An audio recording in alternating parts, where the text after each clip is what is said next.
Hello and welcome to my review series where I play games and give my honest thoughts and possibly critiques, culminating into a review based on my experiences. Please remember to hit the subscribe button and the notification bell to get notifications whenever I upload a new video. Today's review is Summer of 58.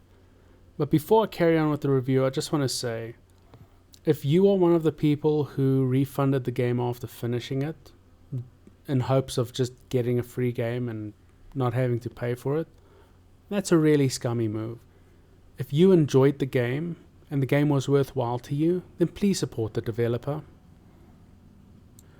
Summer of 58 is a thrilling story about camp staff and campers vanishing into thin air.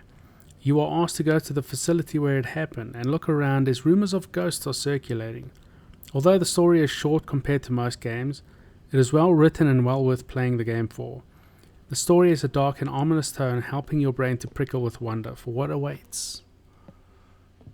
The graphics look marvelous. The realistic textures and gory scenes deliver on the horror aspect. The visual elements do a fantastic job on making you feel uneasy in any room, as elements shift and change periodically, like the creepy bunny doll that keeps changing locations, giving you the feeling of uneasiness. Though mostly good, there are two gripes I have.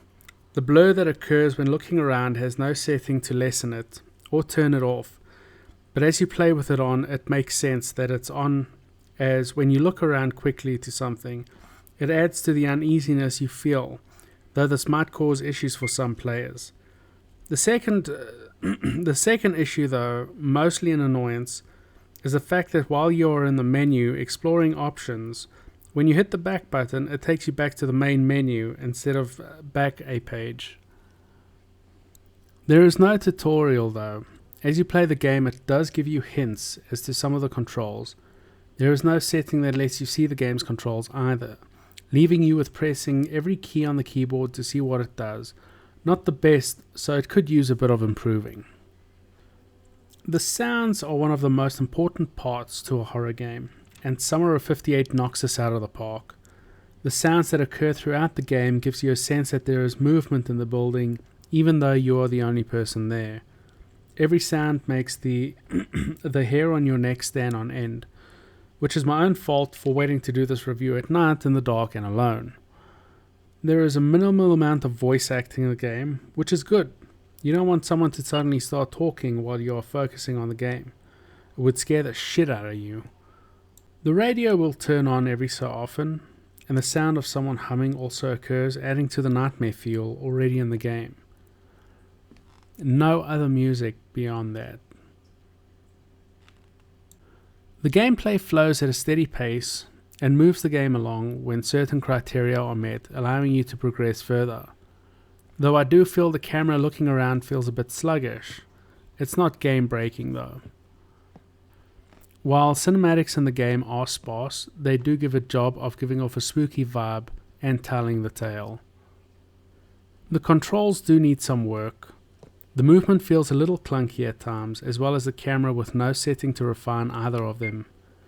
Though it's not game breaking, it is workable and takes some getting used to. The controls available are few, and an option which would let you either customize them or see them would really help. The system requirements aren't too bad for the game.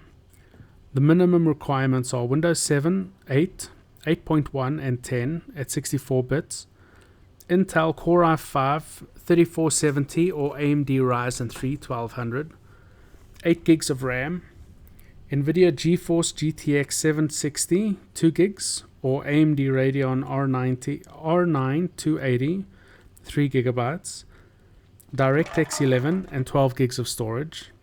The recommended is Windows 7, 8, 8.1 or 10 at 64-bit, Intel i7 3770 or AMD FX 9590 or better, 16 gigs of RAM, NVIDIA GeForce GTX 1060 or AMD Radeon RX 480 3 gigabytes, DirectX 11 and 12 gigs of storage. My final score for the game is 8.7 out of 10. The game delivers on the horror part, making every moment in the game a fear-filled experience.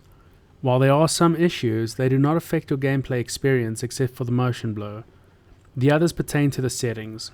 Overall, it's a beautifully crafted game with lots of attention to detail, gripping story, and a slew of sound effects that will have you shitting bricks.